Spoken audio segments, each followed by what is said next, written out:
verses 6-7. It says, "And while they were there, the time came for her to give birth.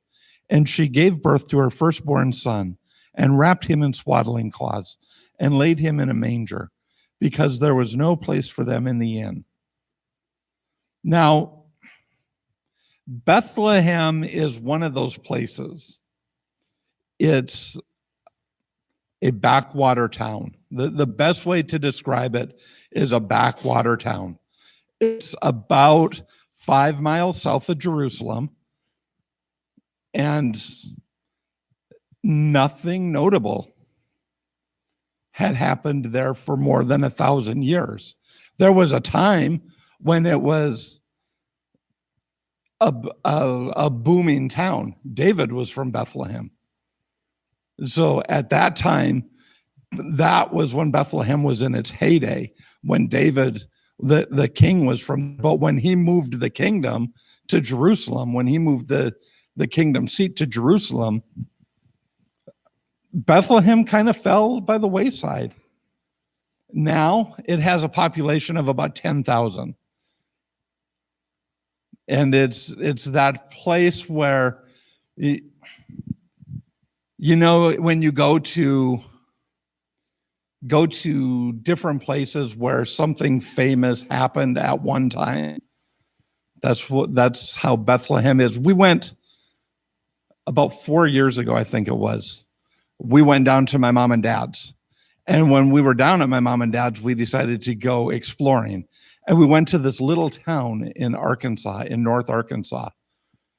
And this little town in North Arkansas was famous for one thing. The Beatles landed there in their plane.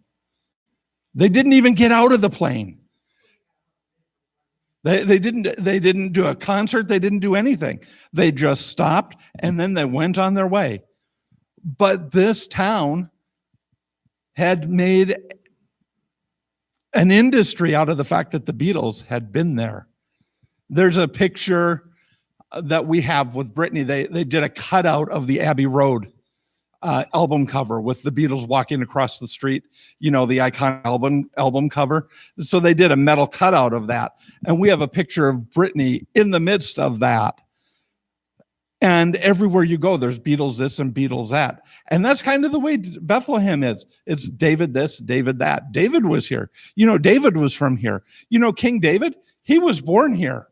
You know, when Samuel came to anoint David as king, this is where he came. But now it's 1,000 years later. And it's kind of a backwater town. But Joseph was from Bethlehem. So all of a sudden, Bethlehem is going to get thrust into the limelight again. Now, here's the thing that we need to realize. There probably weren't any hotels in Bethlehem. Why would there be a need for a hotel? Why would there be a need? Nobody came to visit Bethlehem. Nobody went there.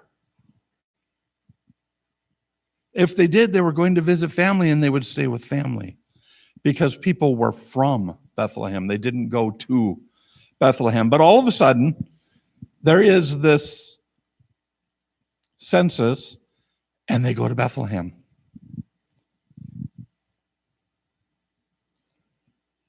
Mary and Joseph had probably been in Bethlehem for a couple months. By the time it was time for her to give birth, they had probably been there for a couple months. Why? Why do I say that? Because where they traveled from, Nazareth, was about 70 miles from Bethlehem. 70 miles is an awful long trek to be pregnant and walking or riding a donkey. So they wouldn't have waited until she was almost ready to give birth. That wouldn't have happened. They would have known the census was coming, and they would have known that they had to go to Bethlehem.